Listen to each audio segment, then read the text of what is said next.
बिस्मिल्लाहिर्रहमानिर्रहीम। अस्सलाम वालेकुम वरहमतुल्लाहि वबरकातुहू। मुअज़्ज़ज़ नाज़रीन और सामीन, रोज़ा सिर्फ़ भूख और प्यास का नाम नहीं, बल्कि ये रूहानी पाकीज़गी, सब्र, ज़ब्त, नफ्स और अल्लाह की कुर्बत हासिल करने का ज़रिया है। आज की हदीस मुबारक हमें बताती है कि रोज़े का असल मकसद सिर्फ़ ज़हरी परहेज़गारी नहीं, बल्कि बातनी इस्लाह है। इसलिए इस वीडियो को आखिर तक ज़रूर देखिए ताकि आप समझ सकें रोज़े का असल पैगाम क्या है। आपसे रिक्वेस्ट है कि आपने अगर हमारा चैनल अभी तक सब्सक्राइब नहीं किया तो चैनल सब्सक्राइब कर दें, बेल आइकन के बटन को दबा दें, और अगर आज की हदीस आपको पसंद है तो वीडियो को लाइक करना हरगिज़ न भूलिएगा। जज़ाकल्लाह। चलते हैं आज की हदीस की तरफ। हदीस मुबारक उर्दू तर्जमा।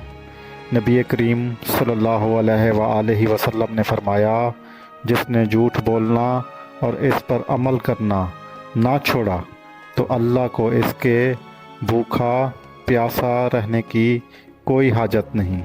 ये सही बुखारी की हदीस है। 1930 3 इसका नंबर है। तशरी। ये हदीस मुबारक रोज़े के रूहानी पहलू को वाज़े करती है। नबी करीम सल्लल्लाहु अलैहि वसल्लम ने फरमाया, अगर कोई शख्स रोज़ा रख कर भी झूठ बोले, बदअमली करे, ग़ीबत करे, झगड़ा करे या गाली गलोच को ना छोड़े तो अल्लाह ताला को इसके सिर्फ भूखे प्यासे रहने की कोई परवाह नहीं।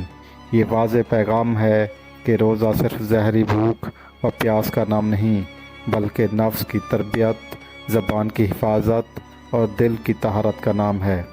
रोज़ा इंसान को नरमी, आजिज़ी, सब्र और इखलाक सिखाता है।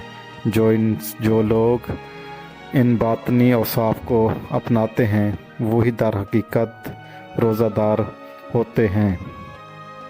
रोज़े के साथ हमें सिर्फ भूखा नहीं रहना, बल्कि इस चीज़ का हमने एहसास करना है कि भूख क्या है, प्यास क्या है।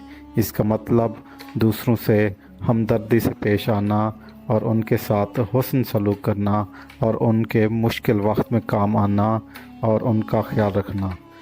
इसमें हमारे लिए नसीहत है। अल्लाह ताला मुझे और आपको आज की हदीस पर अमल करने की तौफीक अता फ़रमाए। अपने आसपास जो लोग हैं उनकी मदद करने की तौफीक अता फ़रमाए ताकि कोई बंदा भूखा ना सोए।